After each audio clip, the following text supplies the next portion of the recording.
예배 참석하신 여러분들을 환영하고 축복합니다. 그리고 영상으로 예배 드리시는 모든 분들도 환영하고 축복합니다. 우리 하나님께서 받으실 만한 예배가 되도록 우리 동성으로 한번 기도하도록 하겠습니다. 자비하신 아버지, 믿음으로 주님 앞에 나왔습니다. 오늘 우리 가운데 찾아오시고 하늘의 문을 활짝 열어 주옵시길 원합니다. 야곱에게 열어주신 아버지 그 열린 하늘이 배들이 되게 하시고 알지 못했던 하늘의 비밀한 지혜와 계시의 영을 오늘 이 자리 가운데 부어주셔 주님의 진리를 선명하게 알아가는 기쁨과 즐거움과 감격을 주시옵기를 원합니다.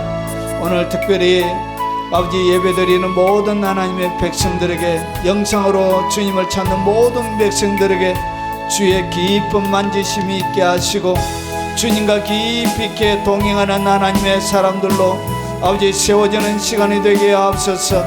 아버지는 육체적인 연약함을 가지고 하나님 앞에 간구하는 그들의 모든 연약한 육체 위에 주께서 손 얹어 깨끗하게 해주시고 영적으로 눌려져 있는 모든 하나님의 백성들에게 하나님 노임을 주시고 모든 포로되어져 있는 모든 삶의 영역들 가운데 넘치는 자유가 일어나도록 역사하여 주옵시길 원합니다. 마음을 다하고 뜻을 다하여 위대하신 주님의 이름을 높여드리며 경배하는 시간이 되도록 아버지 오늘 찾아오시고 하늘의 문을 여시고 깊은 임재로 은총을 베풀어 주시옵소서. 예수님 이름으로 기도합나이다.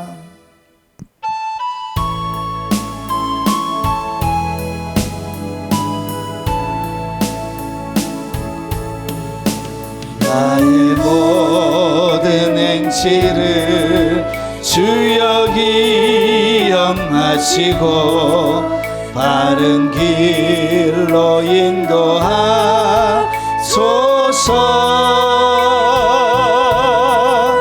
기쁠 때나 슬플 때 나와 동행하시며 바른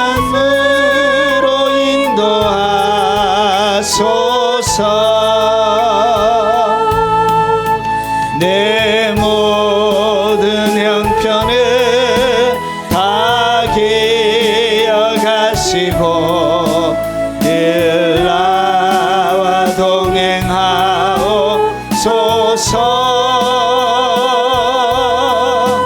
나의 생명 주 앞에 남김없이 드리니 주여 나를 지켜주소서.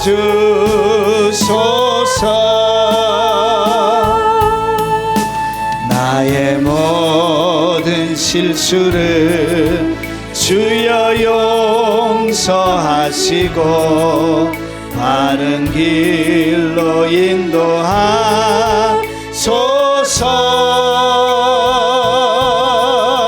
주의 크신 사랑과 하늘나라 영광을 나도 전파하게 하소서. 내 모든 형편을 다 기억하시고 늘 나와 동행하옵소서.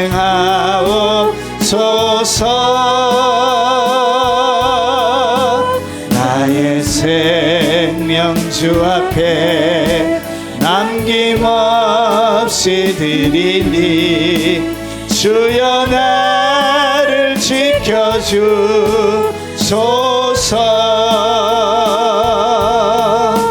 나의 모든 실수를 주여 용서하시고 바른 길로 인도하소서.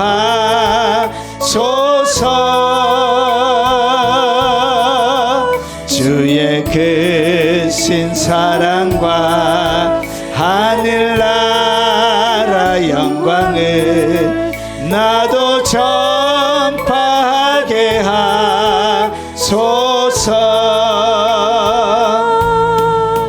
내 모든 형편을 다 기억하시고 늘 나와 동행하옵소서.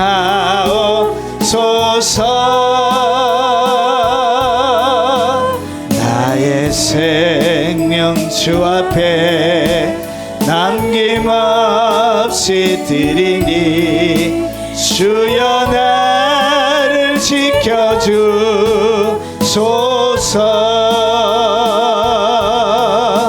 이 땅 위의 모든 것 마지막 날 될 때에 주여 나를 받아주소서.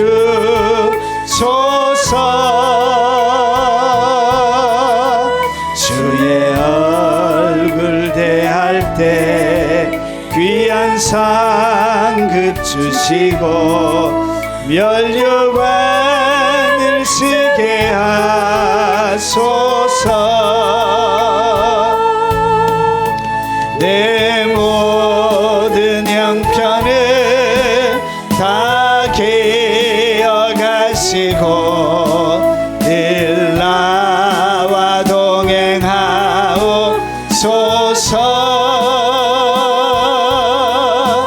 나의 생명 주 앞에 남김없이 드리니 주여 나를 지켜주소서.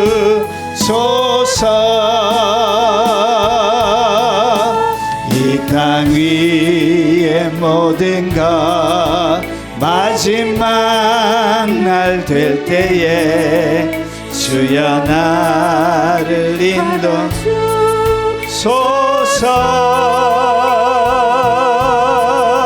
주의 얼굴 대할 때 귀한 상급 주시고 면류관을 쓰게 하소서.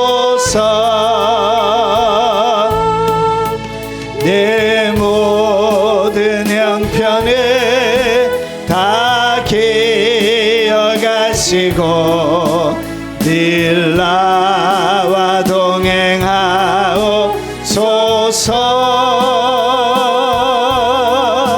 나의 생명 주 앞에 남김없이 드리니 주여 나를 지켜주소서.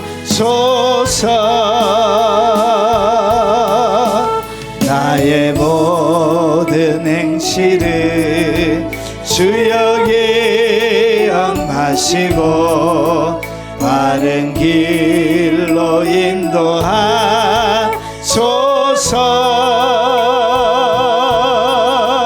기쁠 때나 슬플 때 나와 동행하시며 밤낮으로 인도하소서.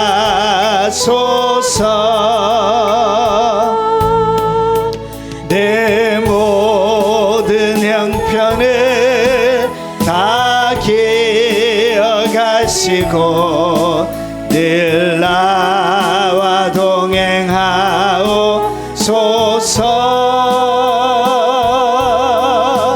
나의 생명 주 앞에 남김없이 드리니 주여 나를 지켜주소서.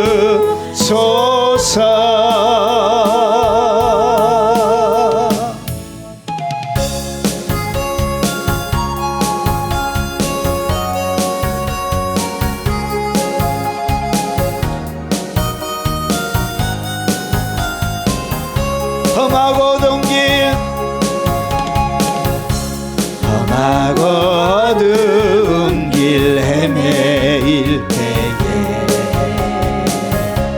주님은 날 부르셨네. 세상에 가치 없는 노래 부를 때 주님 날 구원하셨네.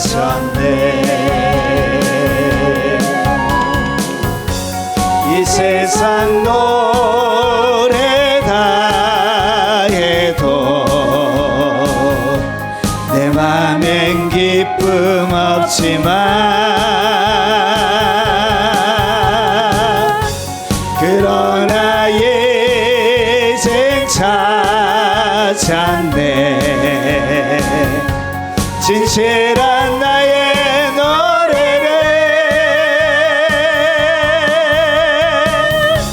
주님의 사랑 주님의 은혜 내 생명 바쳐 늘 노래해 험하고 어두운 길 헤매일 때에 주님은 날 부르셨네 세상에 가치 없는 노래 부를 때 주님 날 구원하셨네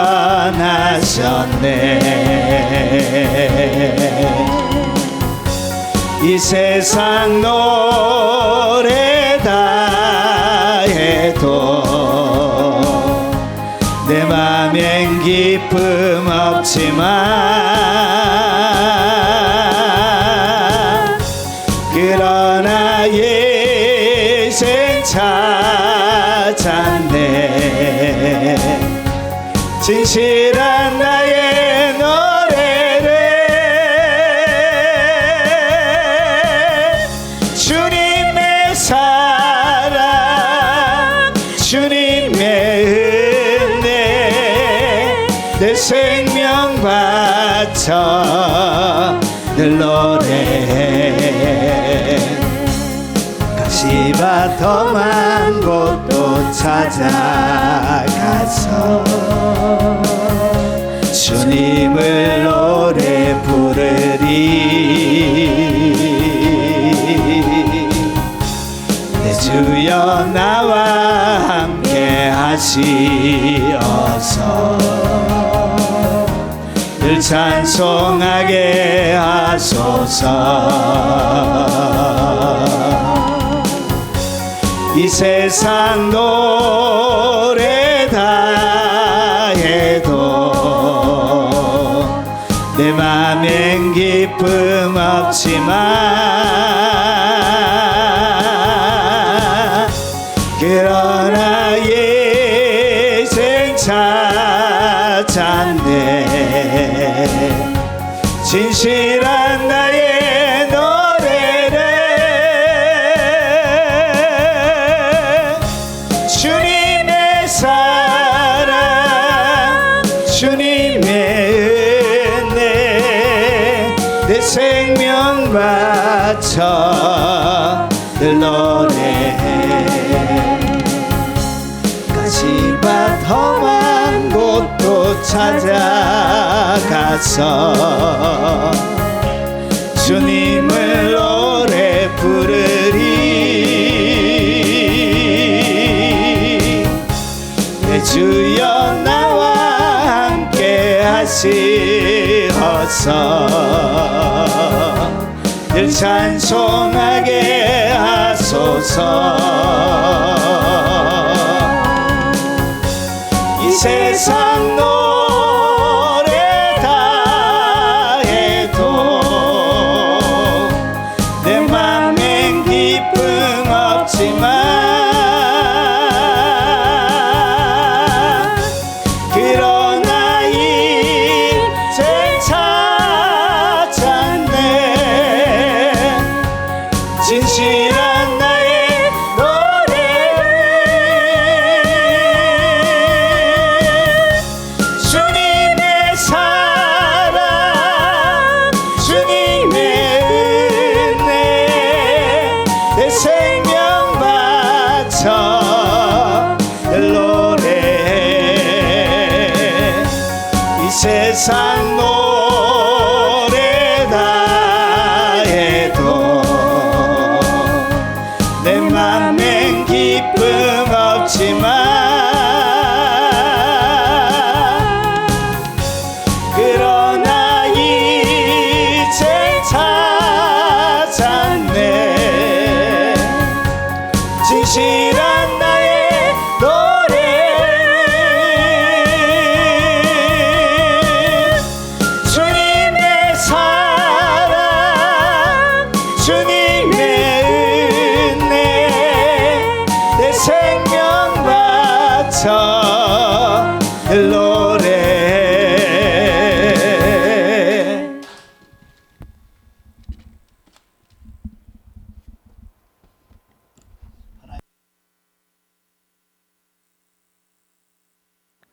하나님의 말씀 바로 살펴보도록 하겠습니다. 자, 오늘 요거는 초신자용의 설교는 아닙니다. 영적으로 좀 깊이 있게 들어가려고 하시는 분들에게 드리는 말씀입니다. 혹시나 마음이 힘들고 어려우신 분들은 안 듣기를 권면합니다. 자, 영적인 수준을 높이는 방법에 대해서, 여러분 영적인 수준이 좀 많이 높아지길 원하시죠? 그런데 이 방법을 사람들이 잘 몰라요.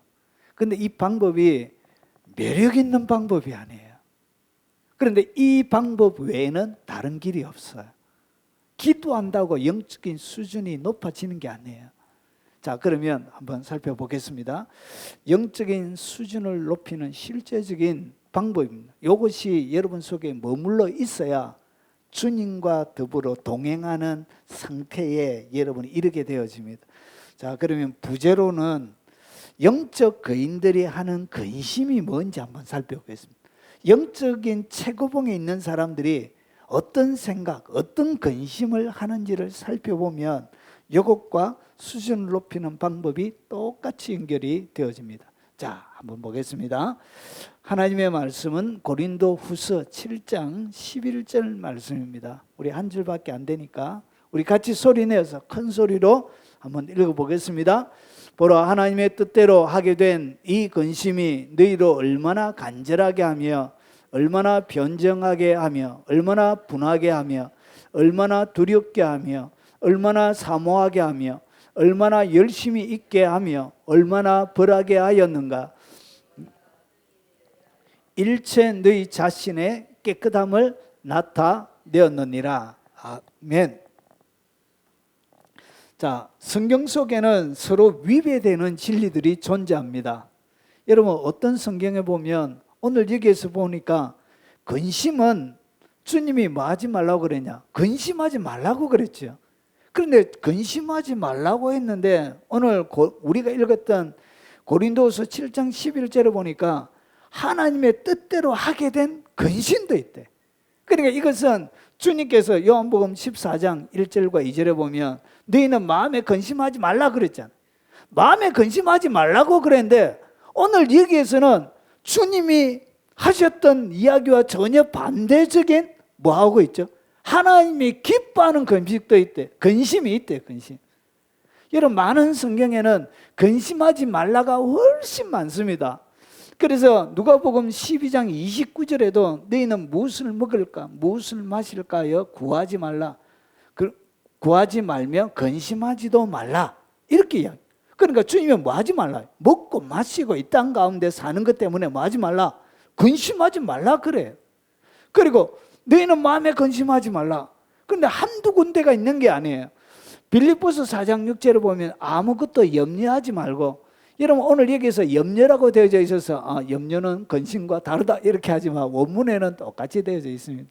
그래서 원문에는 요 단어가 세 가지로 번역이 되어집니다. 염려, 근심, 걱정. 그러니까 똑같이 이렇게 되어지는 것이죠. 자, 그러면 어떤 성경에는 염려하지 말라 그러고요. 어떤 데는 뭐라고 그러냐? 하나님의 뜻대로 하게 된 이 근심이 이렇게 이야기하고 있는 거예요. 자, 그래서 성경은 항상 하나만 보면 안 된다는 거예요. 항상 성경은 종합적으로. 오늘 우리가 다룰 부분은 뭐냐면 오늘 여기서 주님이 근심하지 말라, 염려하지 말라 이런 것은 무엇에 대한 근심을 하지 말라고 그러냐면 누가복음 12장 29절에 나오는 거 이런 근심은 하지 말라 그래. 그래서 여기 보면 너희는 무엇을 먹을까 무엇을 마실까 하여 구하지 말며 근심하지도 말라 이렇게 이야기하는 거예요. 그래서 이 땅 가운데 먹고 사는 것 때문에 뭐 하지 말라 근심하지 말라 그래. 그런데 여기에는 뭐도 있냐? 해야 되는 근심도 있는 거예요. 해야 되는 근심이. 그런데 하나님의 백성들이 왜 성장하지 않느냐? 해야 되는 근심을 안 하는 거예요. 반드시 성장을 위해서 해야 되는 근심인데 이 근심을 안 하는 거예요. 그래서 뭐만 초점이 맞춰져 있냐? 주님이 하지 말라는 이런 것들. 빌립보서 4장 6절 아무것도 염려하지 말고 아무것도 근심하지 말고 아무것도 걱정하지 말고 이런 것만 딱 부여잡고 있는 거예요. 그런데 성경에는 분명히 뭐도 있냐? 해야 되는 근심이 있고 예수님도 근심하셨고 하나님의 섬겼던 모든 사역자들도 수많은 근심들이 그들의 삶들 가운데 많이 있었습니다. 그래서 그런 근심은 뭐 해야 된다고? 반드시 해야 되는 거예요. 자, 그러면 좀 더 보겠습니다. 여러분, 우리 한글 성경에는 이렇게 근심, 그리고 걱정, 염려 이렇게 되어 있지만 헬라 원문에는 이 단어가 아주 다양하게 쓰여 있습니다. 그러니까 번역은 똑같이 했지만 그 사용하는 단어가 각각 다 다릅니다. 여기서 이야기하는 근심이나 이런 단어들이 각각 다른 단어를 사용하고 있습니다. 그래서 뉘앙스 자체가 차이가 있습니다.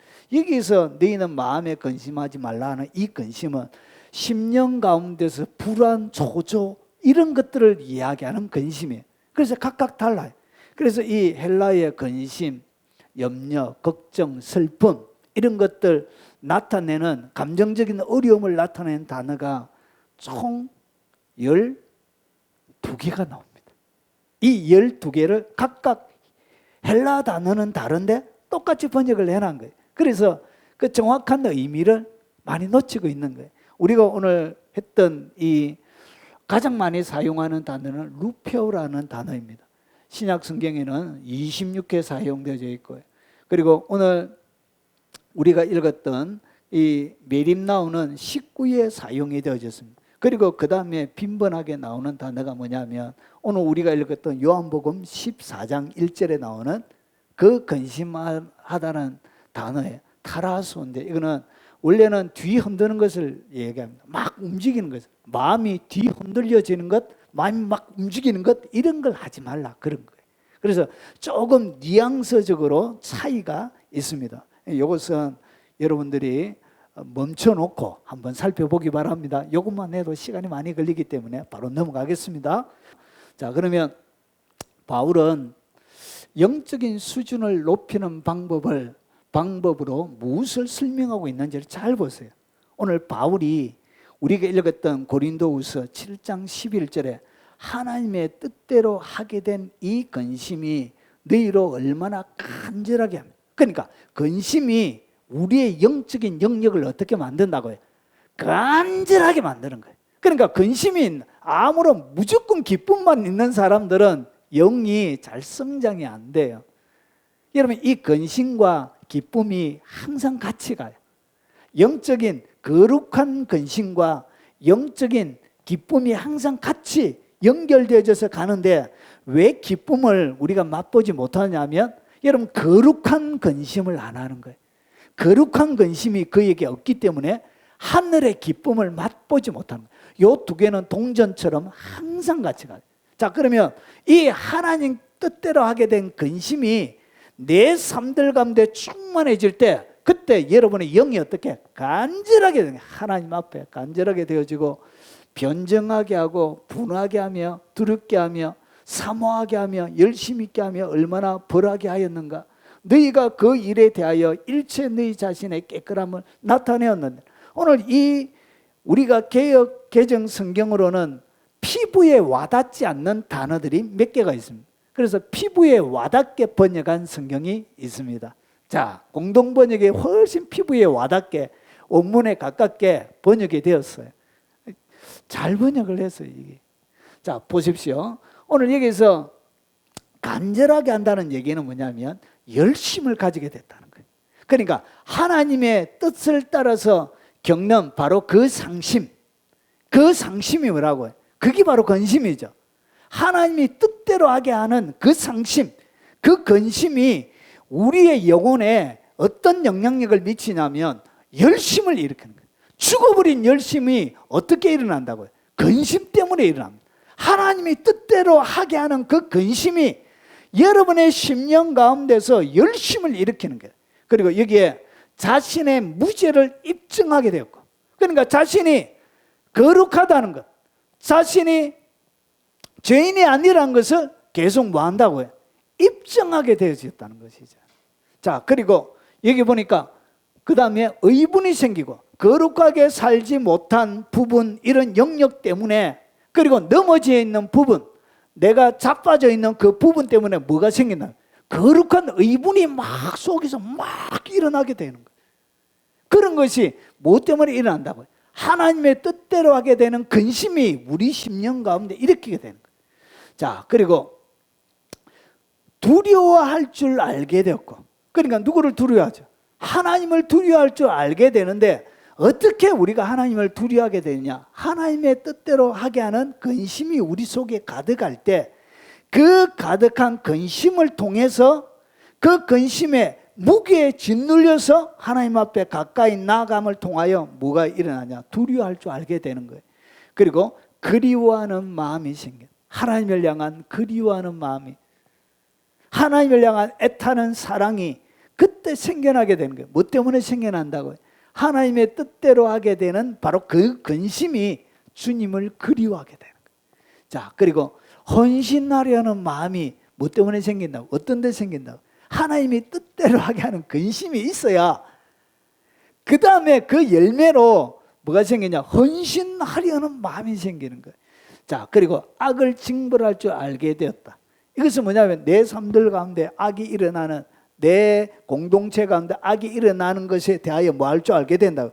거룩을 해치는 모든 것에 대하여 스스로 징벌할 수 있는, 그러니까 더럽혀지지 않으려고 하는 그런 일들, 선한 일들이 무엇을 통하여 일어나냐? 하나님의 뜻대로 하게 되는 그 근심을 통하여 우리 속에 일어나게 되는 거예요. 그러니까 영적인 높은 수준으로 올라가기 위해서는 뭐가 필요하다고요? 하나님의 뜻대로 하게 하는 근심이라는 그 근심이 우리 속에 있어야 되는 거예요. 이 근심이 하나님의 뜻대로 하게 하는 이 마음의 상심이, 상한 마음이 결국 무엇을 만드느냐? 영적인 높은 수준으로 여러분을 데리고 가는 거예요. 그러니까 하나님과 연합이 되어지고 동력이 되어지고 동행이 되어지고 그리고 하나가 되어지는 작업들을 하게 되는 거예요. 왜 그러냐? 왜 근심이 생기느냐?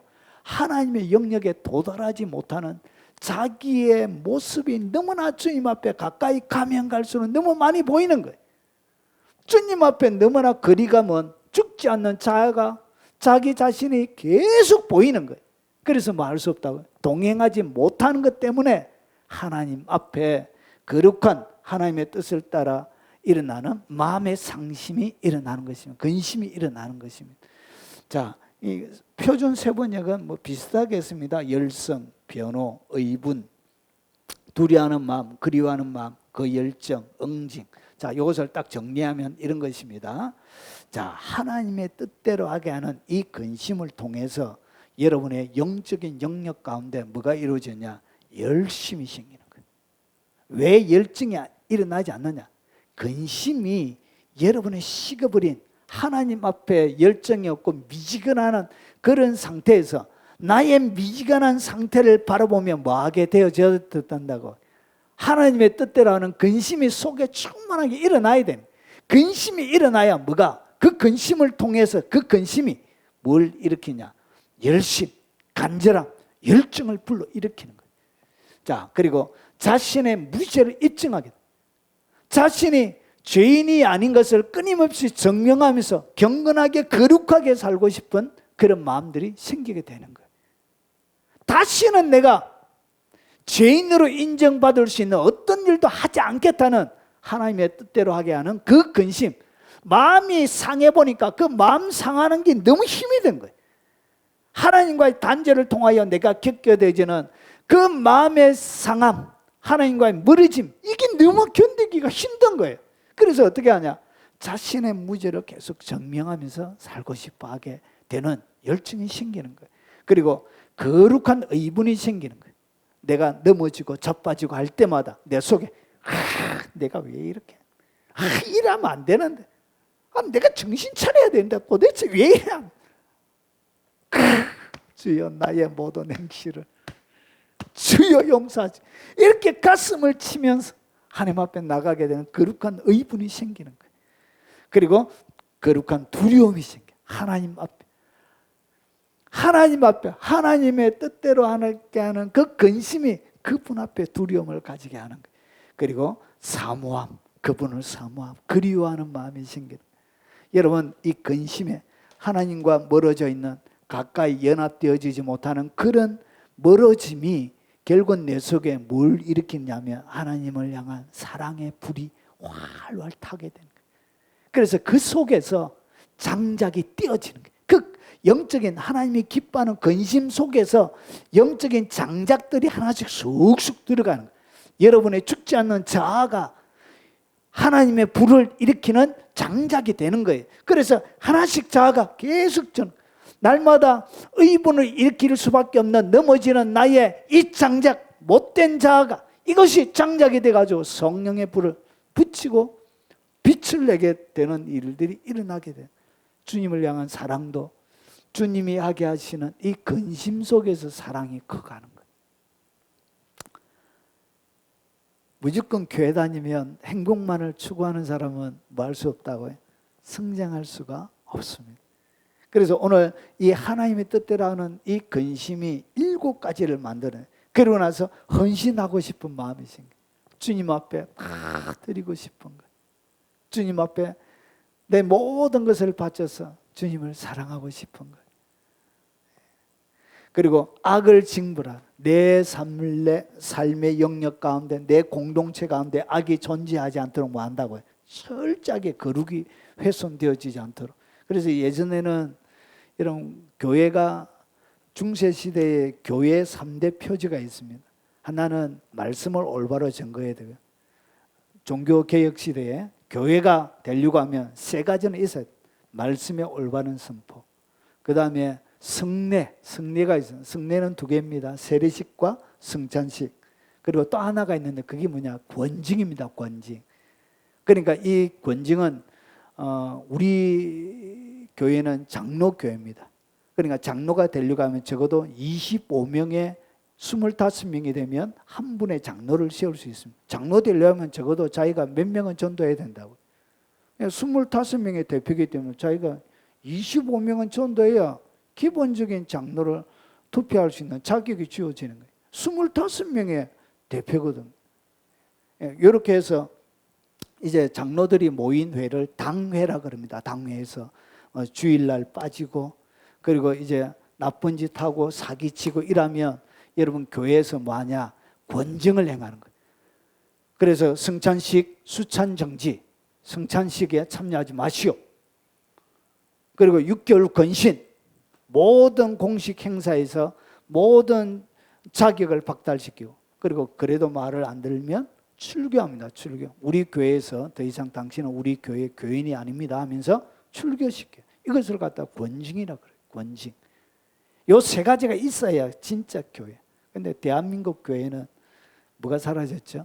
권징이 사라졌어요. 그래서 종교개혁자들의 눈으로 바라보면 진짜 교회가 아닌 거예요. 이것을 갖다 뭐라고 하냐? 악을 징벌하는 거예요. 악을. 교회의 거룩을 훼손하는 그 어떤 것도 용납하지 않는 거예요. 공동체 가운데. 이렇게 해서 하나님의 뜻대로 하게 하는 이 근심이 우리로 하여금 뭘 만들어내냐? 주님의 수준까지, 영적인 수준을 높이게 만드는 일을 하는 것입니다. 그래서 우리 모두가 무엄함을 증명하게 되는 거예요. 무엇을 통해서?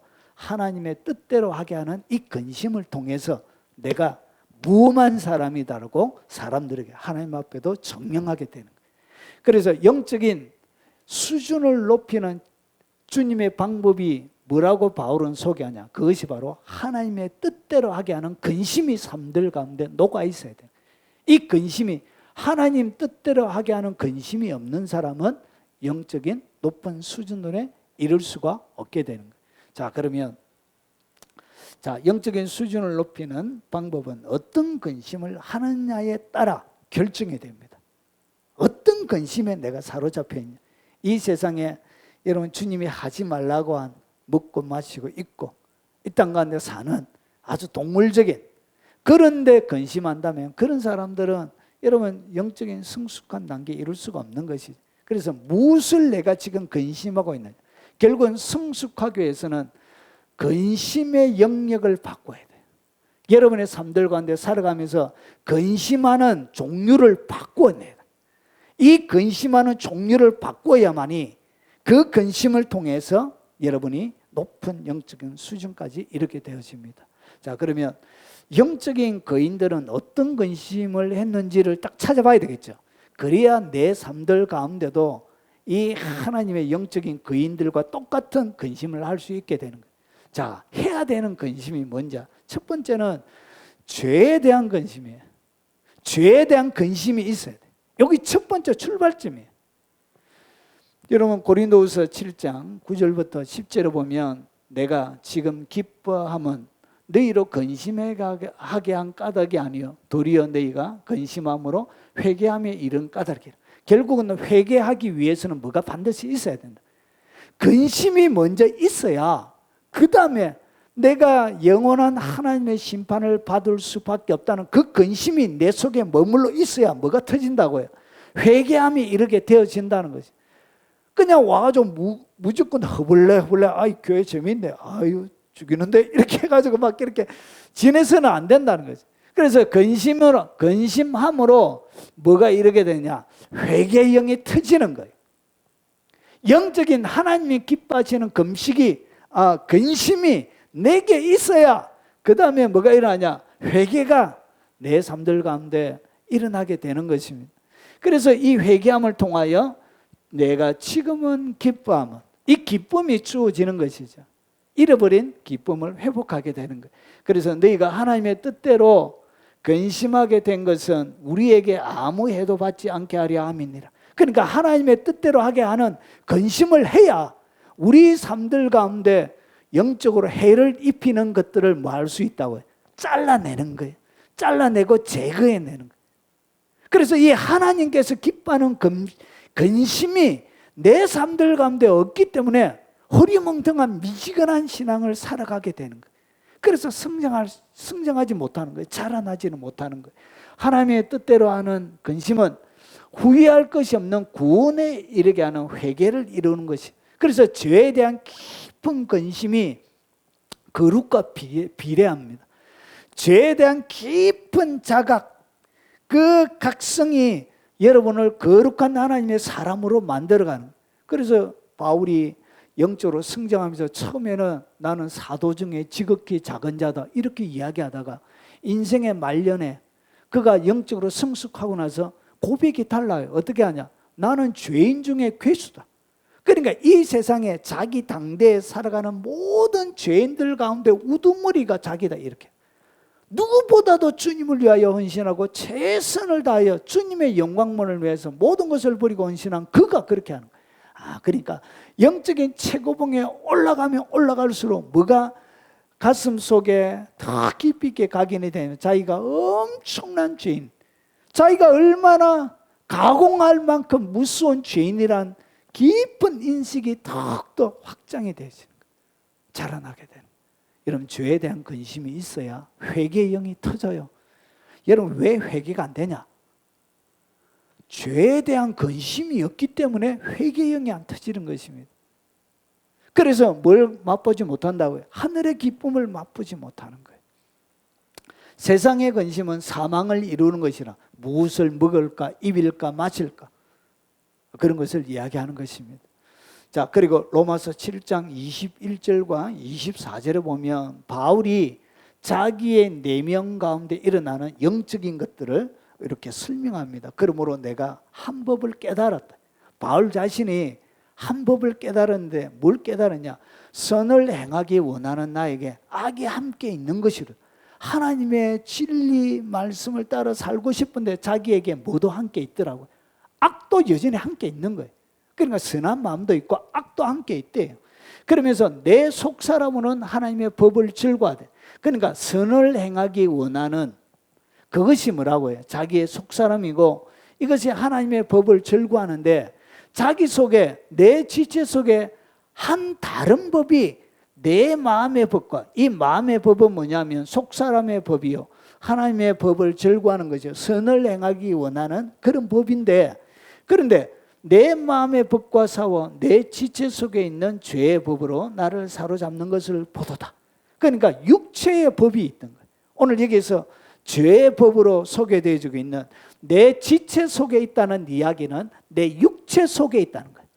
육체를 통해서 일어나는 육체적인 여러 가지 수많은 소욕을 이야기하는 것입니다. 그래서 이것이 바로 죄의 법이란 것이죠. 나를 사로잡는 것을 보듯 거기에 하나님을 위하여 속사람이 온전히 주의 선을 행하길 원하는데 여기에 이 나쁜 이것도 같이 있는 거예요. 죄의 법이. 그래서 바울이 이렇게 고백하는 것입니다. 오라 나는 공고한 사람이로다. 이 사망의 몸에서 누가 나를 건져내라. 그래서 그의 공고함. 이 공고함이 뭐죠? 근심하고 걱정하고 염려에 져 있는 그 상태에서 마음이 느끼는 상태를 공고함이라 그러는 거예요. 그래서 이 내면적인 이런 공감이 결국은 어디로 데려가죠? 그런 누구든지 그리스도 안에 있으면 예수 그리스도 안에는 결코 정죄함이 없나니 죄와 사망의 법에서 너희를 해방하였습니다. 그렇게 그리스도로 성령으로 8장으로 이렇게 연결이 되어지는 것입니다. 그래서 이 죄에 대한 깊은 근심이 여러분들을 어디로 데려가냐? 영적인 거인으로 데려가는 거예요. 그러니까 영적인 거인들에게는 뭐가 있다고 해요? 죄에 대한 깊은 근심이 있습니다. 여러분이 영적으로 깊어지면 깊어질수록 죄에 대한 민감함과 더불어 깊은 죄에 대한, 그러니까 조그마한 내 속에 더러움 이런 것들만 찾아와도 가슴이 아프고 힘이 들고 영적인 침체가 찾아오고 그런 것들을 여러분이 깊이 있게 느끼게 되는 것입니다. 그래서 이 죄에 대한 근심이 여러분들을 영적인 높은 수준으로 데려가는 것입니다. 이 죄에 대한 근심이었기 때문에 회개의 영이 안 터지는 것입니다. 그래서 책망을 받는 모든 것은, 여러분 죄에 대한 근심이 뭐죠? 결국은 책망을 받는 거예요. 찔림을 받는 것입니다. 찔림을 받으니까 거기에 대하여 죄가 보이니까 찔리는 것이죠. 그래서 빛으로 말미암아 드러나는 것마다 빛이니라. 책망을 받기 전에 어둠 속에 덮여져 있습니다. 그런데 책망을 딱 받게 되면 그것이 덜 추워지는 거예요. 덜 추워진다는 것은 빛으로 나오는 거예요. 어둠 속에 있던 것을 책망하는 순간 밖으로 끄집어내는 거예요. 끄집어내면서 부끄러우니까 뭐 하게 돼요? 회개하게 되는 거예요. 하나님의 긍휼과 자비를 구하게 되는 거예요. 그래서 드러나는 것마다 그것이 빛이 되는 거예요. 어둠을 제거하는 역할을 하는 거죠. 이것이 죄에 대한 깊은 근심이 여러분들을 하나님의 높은 영역으로 데려가는 것입니다. 하나님의 뜻대로 하게 하는 근심이에요. 여러분을 열정 있고 간절하고 거룩한 두려움으로 쓰게 만드는 거예요. 결국은 어디로 데려가냐? 무엄함을 증명하는 단계까지, 흠이 없는 단계까지 하나님의 사람으로 데려가는 거예요. 그리고 두 번째, 여러분 영적인 거인들은 항상 어떤 근심을 달고 살았냐면, 두 번째, 타락한 세상의 죄로 인한 근심이 있습니다. 타락한 세상을 바라보면서 죄를 통해서 죄에 점령당한 많은 하나님의 백성들, 타락한 세상에 대한 자체에 대한 근심이 있는 거예요. 무법한 자들의 엄란한 행실로 뭘 당한다? 고통을 당하는 거예요. 여러분 어떻게 부모가 자기 자식을 죽여요? 금수도 아니고 어떻게 자기 자식을 죽여요? 친아버지가 어떻게 딸을 겁탈해요? 요즘 일어날 수 없는 수많은 일들이 일어나는 그런 세상에 되어지는 타락한 세상의 죄로 인하여 여러분 사람의 심령 속에, 영적인 거인들의 가슴 속에는 뭐가 있다고 해요? 깊은 근심이 있는 거예요. 여러분 베드로서 2장에 보면 경건한 사람으로 아브라함을 소개했던 것이 아니고 어른 롯을 이렇게 소개하고 있습니다. 소돔과 고모라 성을 멸망하기로 정하여 죄가 되게 하사 후세 경건하지 아니하는 자들의 본을 삼으셨으니, 그러니까 소돔과 고모라는 본이란 것이죠. 소돔과 고모라에게 일어나는 똑같은 일이 죄인이 될 것이란 거예요. 그래서 후세 경건하지 아니하는 자들에게 본을 삼았대. 똑같이 그렇게 하실 것이라는 것이. 그러면서 무법한 자들의 엄란한 행실로 말미암아 고통당하는 어른 롯을 건지셨어요. 그래서 그 가운데 동성연애부터 시작해서 각종 불법, 이 소돔과 고모라에는 법적으로 선행 금지법이 있었습니다. 선행을 금지하는, 탈무드에 보면 누구든지 선행을 못해요. 선을 베풀면 잡혀서 화형을 당하는 그런 사회적인 그런 구조를 가지고 있었어요. 그래서 모든 사람들이 법적으로 뭘 해야 된다고요? 악을 행해야만이 그 소돔과 고모라 성에 살 수 있는 자격이 되어졌습니다. 그래서 실제로 이 탈무드나 여러 책들에 보면 이 소돔과 고모라에 내려오는 전설 같은 많은 이야기들을 보면 선을 행하는 나그네가 지나가는데 정말 배고프고 힘든데 이런 한 소녀가 그 나그네에게 대접을 한 거예요. 거기 발각돼가지고 소녀를 화형을 시켜서 화형을. 이런 그런 사회가 소돔과 고모라에서. 그래서 일어나는 수많은 이런 일들. 그리고 남자들이 들어오니까 남자들이 와서 뭘 하려고 그랬죠? 동성연애 하려고 끄집어냈죠, 천사들을. 예. 그렇게 해서 이 음란의 행실 때문에 뭐 했다고요? 고통을 당했다. 어려운 하나님의 사람들, 영적인 높은 수준에 있는 사람들에는 이 땅 가운데 일어나는 불법과 음란한 일들을 통해서 고통을 당해요. 뉴스를 보면 가슴이 찢어지는 거예요. 눈물이 핑핑 도는 거예요. 눈물 없이는 볼 수 없는 너무나 잔인하고 무자비한 일들이 막 일어나는 걸 바라보면서 뭐 한다고? 세상을 향한 근심이 그에게 주어집니다. 자, 이에 이 의인이 그들 중에 거하며 날마다 불법한 행실을 뭐 했다고요? 보았다는 거예요. 보고, 그리고 뭐 했냐? 들었다. 보고 듣고 그 어려운 심령이 뭐 했다고요? 마음이 상하는 거예요. 여러분, 영적인 높은 영역에 거하는 사람들의 심령 가운데는 이것이 있습니다.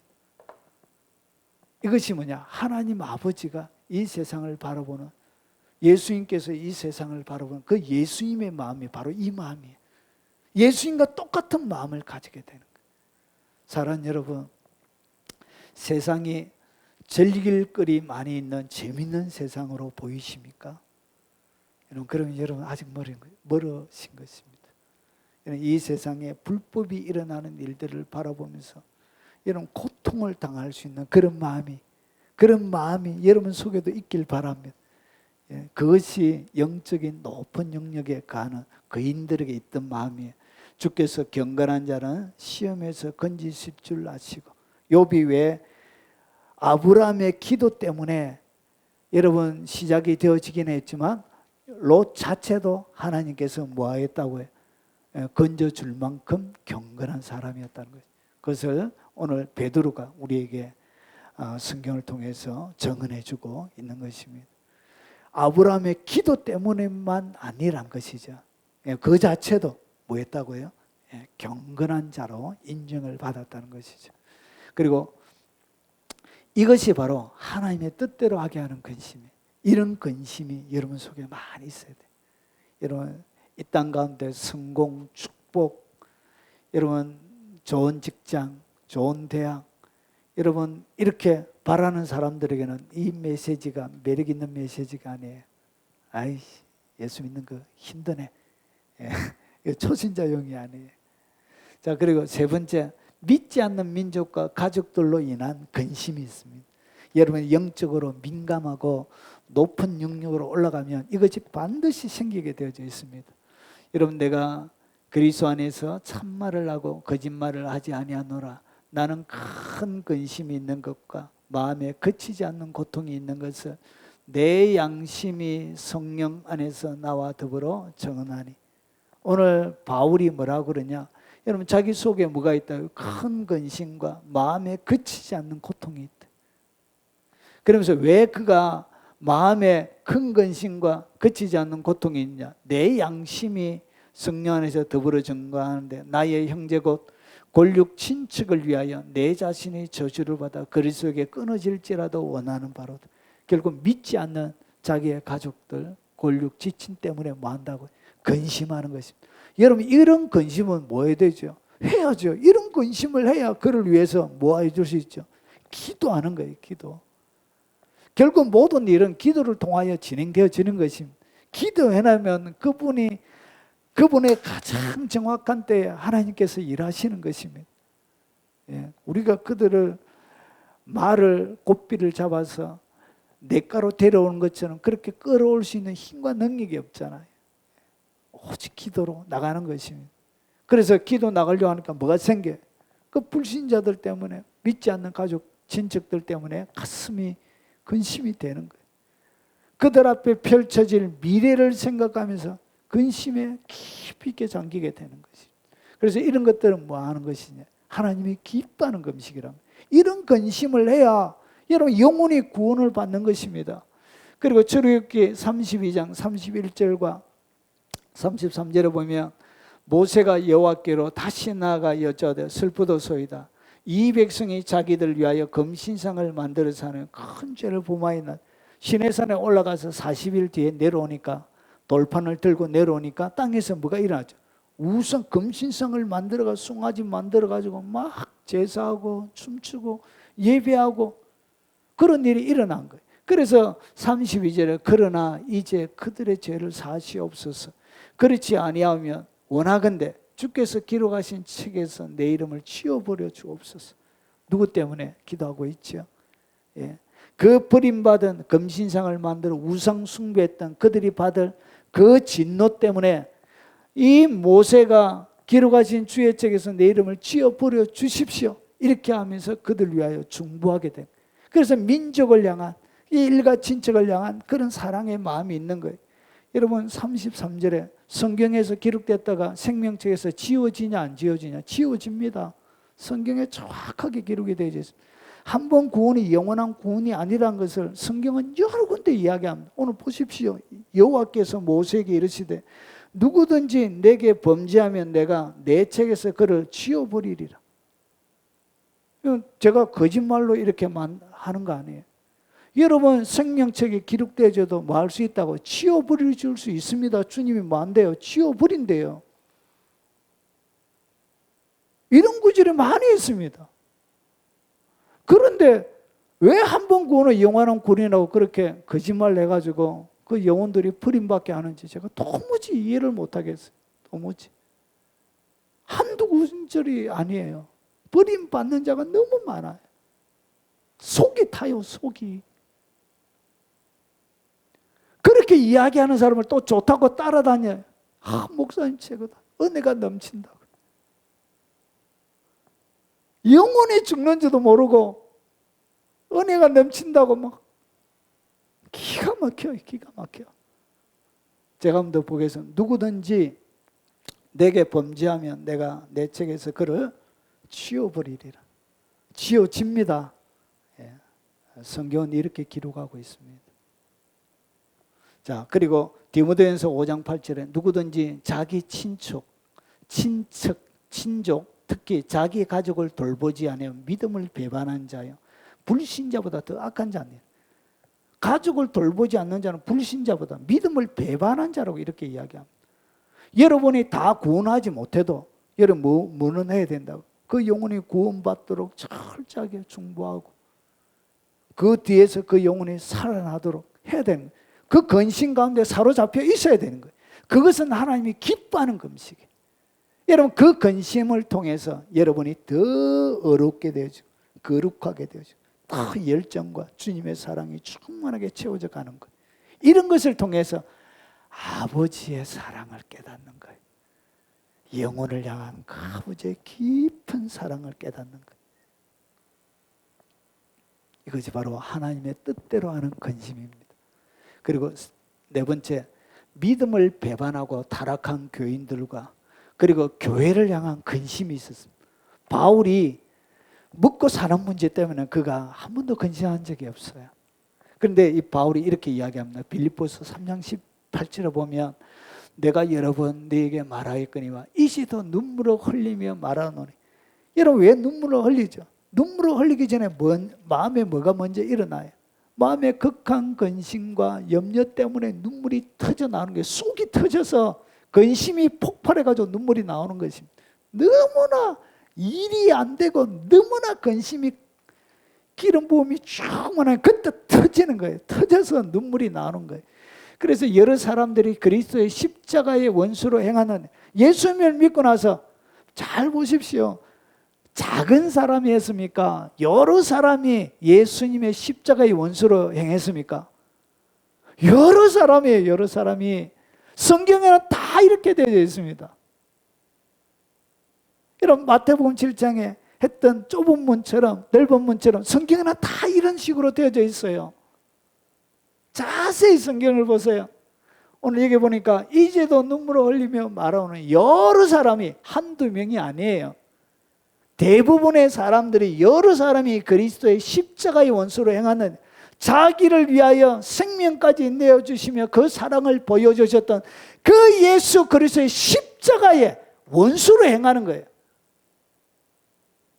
바울이 그들의 마침은 멸망이요. 오늘 여기서 여러 사람은, 십자가의 원수로 행하는 이 여러 사람은 불신자를 이야기합니까? 신자를 이야기합니까? 신자를 이야기합니다. 신자. 빌립보 교인들을 대상으로 기록되어져 있는 성경의 신자를 이야기하는 거예요. 그래서 그들의 마침은 멸망이요. 소수가 아니고 여러 사람들이 마침은 멸망이요. 그들의 신은 배요. 그들의 영광은 그들의 부끄러움에 있고 땅의 일을 생각하는 자라. 그래서 그 사람들에게는 특징이 뭐냐? 넓은 길로 가는 사람의 전형적인 특징은 땅의 일만 생각해. 영적인 영원한 하나님의 나라에 대하여 뭐가 없다고요? 관심이 없어요. 관심이. 땅의 일을 생각하며 사는 그 사람을 갖다가 성경은 뭐라 그러냐? 그리스도 십자가의 원수라 그러는 거예요. 그 사람들은 결국은 신은 배요. 이것은 뭐냐면 그들이 섬기는 신은 뭐라고요? 자기의 배. 사람의 배. 바다에 떠가는 배가 아니고 여러분의 배. 먹고 사는 문제, 그것을 얘기하는 거예요. 탐욕을 이야기하는 것입니다. 자, 그러나 우리의 시민권은 어디에 있다고요? 하늘에 있는 자라. 그러면 오늘 18절과 19절의 대상도 하늘의 시민권이라고 이야기하면 그 사람들이 불신자가 아니고 믿는 자라는 것이에요. 믿는 자. 하늘의 시민권을 가지고 있는 그 사람을 이야기하는 거예요. 그래서 이렇게 믿음을 배반하고 타락한 교인들 때문에 바울이 뭐하죠? 이제도 눈물을 흘리며 말한대. 진리의 길을 벗어나서 멸망의 길로 가는 사람들에 향하여 뭐가 있다고요? 근심의 눈물이, 근심이 충만한 거예요. 그들을 향한, 그들의 마지막을 향한 멸망, 마침은 멸망이요. 멸망을 향하여 가는 그들의 그 안타까운 삶들 때문에 뭐 한다고요? 근심이 가득하다. 이것이 여러분 영적으로 성숙해가면 이것이 계속 또 증가하고 늘어나게 되어집니다. 성숙이라는 것이 뭐냐? 근심이 늘어나. 하나님이 기뻐하는 근심이 충만해지는 것이 뭐냐? 그게 성숙이에요. 그게 잘하는 거예요. 그게 영적인 거인이 되는 거예요. 주님이 하고 계신 그 근심을 이제 내 삶의 모든 영역들 가운데 근심하는 거예요. 그리고 고린도서 11장 27, 28절에 보면 수고하고 애쓰고 여러 번 자지 못하고 추리고 목마르며 여러 번 굶고 춥고 헐벗었노라. 자, 이 외에 이런 고사하고 아직도 날마다 내 속에 눌리는 일이 있으니, 눌린다는 이야기는 근심이 가득하다 그 말이죠. 모든 교회를 위하여 염려하는 그것이 염려, 걱정, 근심 똑같은 거예요. 그래서 무엇을 위해서? 교회를 위해서. 여러분 어제 시찰회가 있었는데 우리 시찰장님 목사님 그 건강검진을 하다가 췌장에 혹이 보인대. 혹이. 그래가지고 가슴이 덜컹하더래. 왜냐하면 자기가 건강이 좋지 않았대. 그래가지고 노예 서기도 하시는데 노예 서기가 되면 일이 엄청 많습니다. 10월달 되면 노예를 하는데 수많은 일들을 해야 되는데 행사도 많이 있고 그래가지고 건강검진 재검하러 갈 시간이 없는 거예요. 병원에 갈 시간이 없는 거예요. 그러면서 자기가 자기 마음속에 일어났던 고백을 하는데 아내도 걱정이 안 되고 자신도 걱정이 안 되고 걱정되는 것이 이 교회를 어떻게 할고 내가 떠나면 이 교회를 어떻게 해야 되나 비워줘야 되나 자기가 개척한 교회 이거 어떻게 해야 되나. 여러분 목사들은 여러분 선한 목사가 훨씬 더 많습니다. 아직까지 믿습니까? 착한 목사가 진짜 목사가 더 많아요. 그래서 그 얘기를 들으면서 제 마음에 눈물이 맺히대요. 짠하대. 그래가지고 시간이 이제 드디어 어느 정도 마무리하고 나서 영상 아주 잘 보는 전문의한테 가서 이제 영상 그걸 봤는데, 목사님 아무 염려하지 마세요. 아무것도 아닙니다. 이렇게 해가지고 아무것도 걱정하지 말라고, 염려하지 말라고 그런 평가를 받았다고 자기가 어제 설교를 하시면서, 시찰회 하면서 그런 간증을 하는 것을 들었습니다. 사랑하는 여러분, 목사들에게 뭐가 있다고요? 교회를 향한 이런 염려들이 여러분들에게도 있기 바랍니다. 예, 그냥 교회만 출석하는 사람이 아니고 여러분의 영혼을 살찌우게 하고 여러분을 지키는 보금자리가 되는 그런 교회, 여러분 그 교회를 아끼고 사랑해야 돼. 결국은 그것이 여러분을 살게 하는, 여러분을 지키는 방법이에요. 그래서 여러분이 믿음이 성장하고 자라면 자랄수록 뭐가 일어난다고요? 예, 여러분이 훨씬 여러분 가운데서 타락한 교인들이나 무너져가는 교회를 바라보면서 여러분 힘들게, 여러분 속에 근심들이 더 많이 쌓이게 되는 거예요. 우리 시찰에 좋은 장로님이 한 분 계세요. 어떤 교회 그 목사님이 원로 되신 분이 아주 새로운 분이 왔는데 막 양복도 사주고 잘 섬기고 이러다가 교회를 담보로 해가 대출을 내달라 이렇게 한 거예요. 그러니까 홀라당 꼬시기 가지고 목사님이 넘어가 버린 거예요. 그래가지고 교회가 이제 넘어간 거예요. 대출 사기를 당해요. 사기를. 그래서 교회가 풍지박산 나게 되신 거예요. 근데 우리 시찰에 그 장로님이 자기 사제 틀어가지고, 여러분 4대째 그렇게 장로로 섬겼대. 참 은혜가 되대. 제가 어제 그 간증을 듣는데 차 안에서 은혜가 되대. 그래가지고 그 교회를 어떻게, 몇몇 14명밖에 안 모이는 그 교회에다가 자기 사비 틀어가지고 은행에 가서 그것을 찾아와가지고 교회 지키고, 그렇게 교회 섬기고 교회가 무너지지 않도록, 그런 신실한 하나님의 사람들이 아직까지 많이 있다는 거예요. 감동이 되는 거예요. 그런 이야기를 들으면 눈시울이 핑 도는 거예요. 그것이 어디에서 일어나냐? 교회를 사랑하는, 교회를 위한 그런 염려 가운데서 일어나는, 여러분 이런 감동이 일어나는 그런 사람들을 여러분도 살아가시기 바랍니다. 그래서 여러분이 영적인 거인이 뭐냐? 결국은 어린 사람들을 위해서, 그리고 교회를 지키기 위해서 뭐 하게 되진다? 방패막이가 되는 거예요. 주님이 교회를 위하여 하고 있는 그 근심을 그가 하는 거예요. 그의 삶을 통해서. 이것이 바로 하나님의 뜻대로 하게 하는 근심이에요.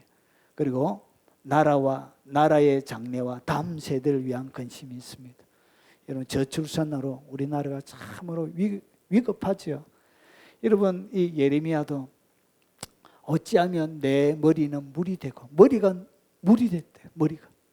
그리고 내 눈은 눈물 권인이 될고, 그러면서 왜 그러냐? 죽임을 당한 내 딸, 내 백성을 위하여 주야로 울리로다. 예루살렘이 멸망할 때 활동하던 선지자가 바로 예레미야입니다. 예레미야. 그러니까 예루살렘이 남유다가 이제 멸망하는 거예요. 그래서 멸망하고 난 다음 그의 머리는 물이 되고, 그러니까 뇌가 없는 거예요. 무엇으로 가득 차 있던 물로, 눈은 눈물의 권능이 되어진 거예요. 멸망한 그 딸을 위해서, 하나님의 백성들을 위해서, 그리고 포로로 잡혀가는 다음 세대를 위해서 그렇게 뭐하고 있죠? 내 백성을 위하여 주야로 울리로다.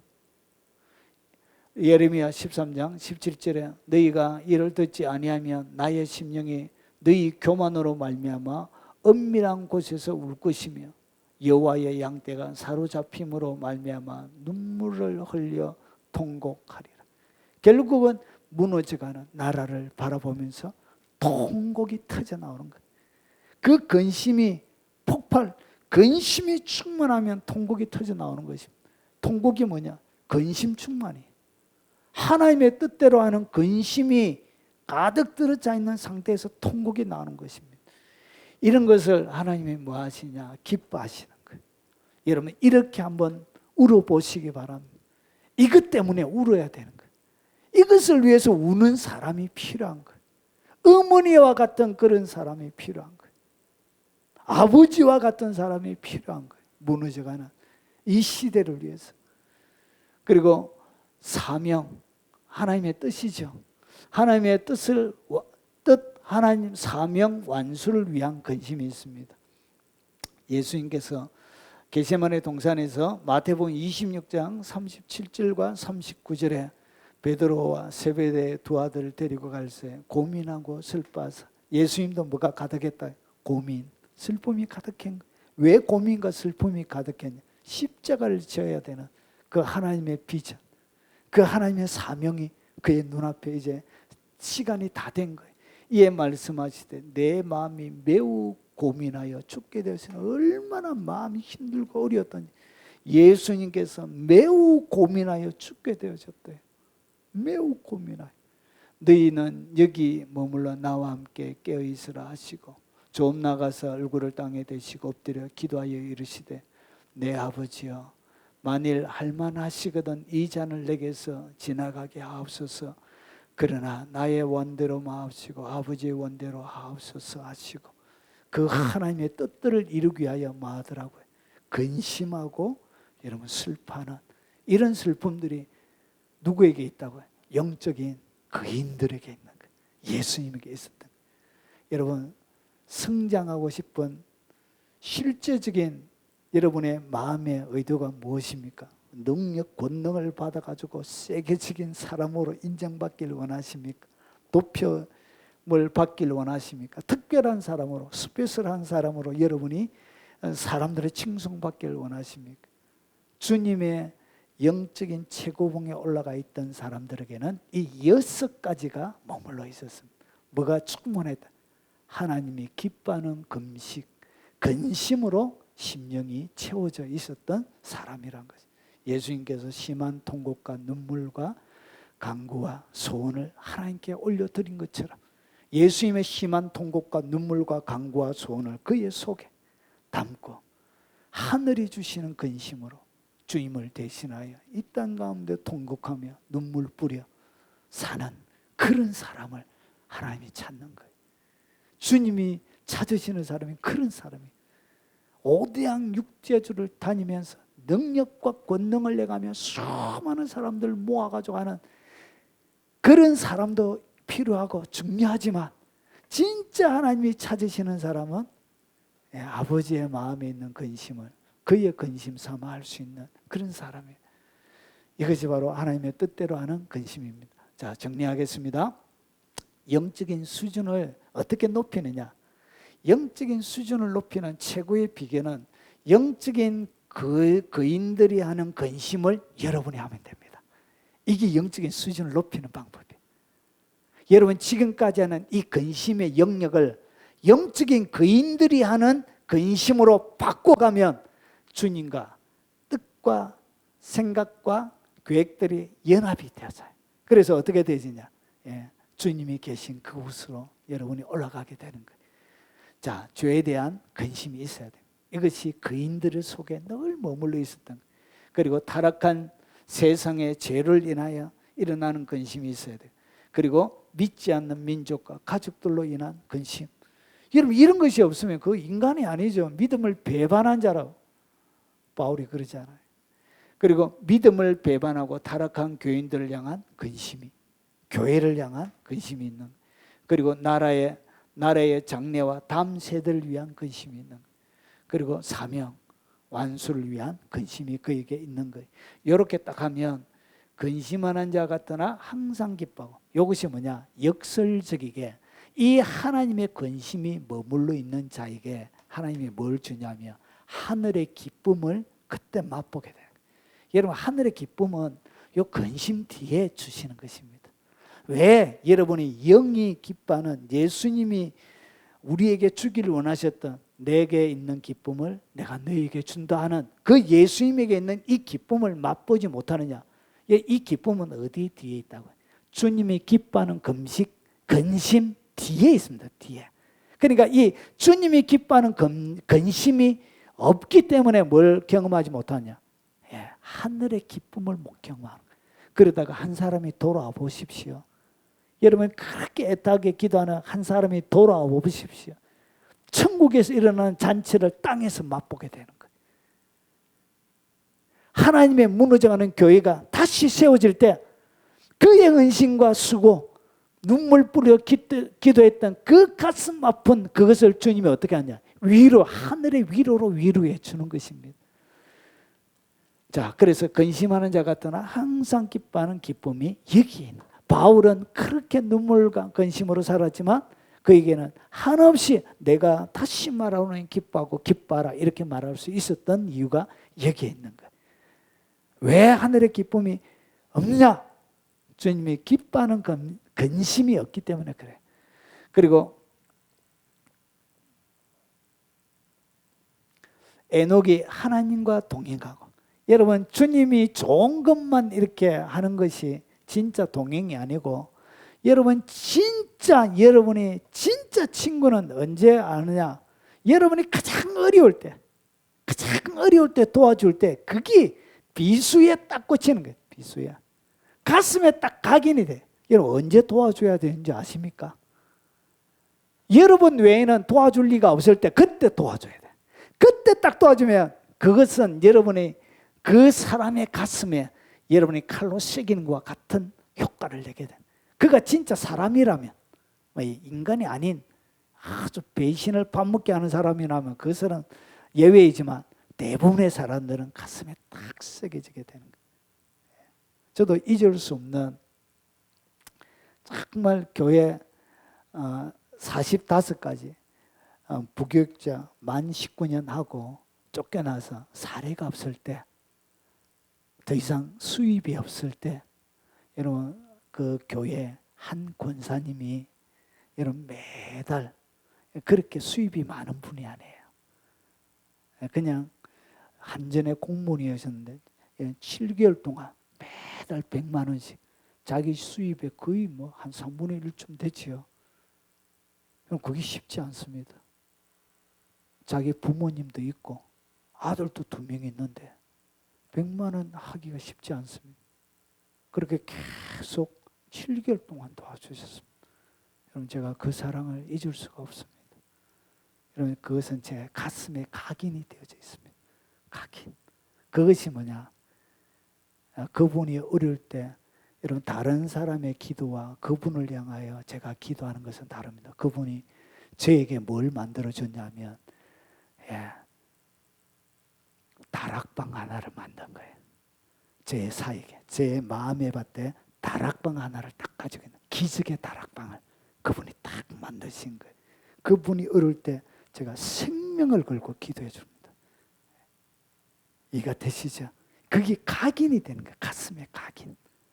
사람들은 다 쫓아내고 외면할 때, 다 손가락질할 때 그분이 와가지고 그렇게 도와주었던 것 제가 참 잊을 수가 없어요. 하나님과 동행하는 것이 뭐냐? 주님이 답답한 것을 같이 공유하는 것이 그거 진짜 동행입니다. 주님이 주시는 기쁨, 즐거움, 축복, 은총, 풍부함 이런 것이 함께하는 것이 그것이 진짜 친구가 아니라 하나님이 고민하고 있는 것, 하나님이 아파하고 있는 것, 하나님이 눈물 짓고 있는 것, 거기에 대하여 같이 아파하고 고민하고 힘들어해 주는 그 사람이 진짜 하나님과 동행하는 사람이란 것이죠. 에녹처럼 여러분 그렇게 주님의 마음을 알아서 동행하시는 삶이 되기 바랍니다. 그리고 골로새서 1장 24절의 마지막입니다. 자, 나는 이제 너희를 위하여 받는 괴로움을 기뻐하고, 너희를 위하여 받는 괴로움을 기뻐하고. 뭐 했다고요? 교인들 때문에 당하는 괴로움을 바울은 기뻐했다. 그것이 기뻐할 일이었대요. 자기. 그러면서 그리스도의 남은 고난을 그의 몸된 교회를 위하여 내 육체에 채우는 주님이 이 땅 가운데 하나님의 백성들 아픈 자들 위해서 기꺼이 주님이 하셨을 그와 같은 그것을 자기의 육체 가운데 주님이 당하셨던 그 고난 그 고통을 내 육체 가운데 채워서 주님의 근심과 고난을 짊어지고 고난에 동참하는 그런 사람이 뭐냐? 그게 바로 영적인 높은 수준의 사람이에요. 주님이 찾으시는 진짜 동행하는 사람은 이런 사람이에요. 이런 주님의 진짜 동행하는 위대한 주님의 어머니들이 다 되시길 바랍니다. 아버지가 되시길 바랍니다. 그래서 여러분 그늘에 많은 사람들이 힘을 누리고 위로를 가지고 격려받을 수 있는 그런 아름답고 복된 그런 삶이 되시길 주 이름으로 축원합니다. 오늘 영상을 들으시는 여러분들의 말씀이 되길 주 예수 그리스도 이름으로 도전을 던지며 축원합니다. 우리 들은 말씀 기억하며 찬송하고 우리 통성기도 각자 하시다가 돌아가시도록 하겠습니다.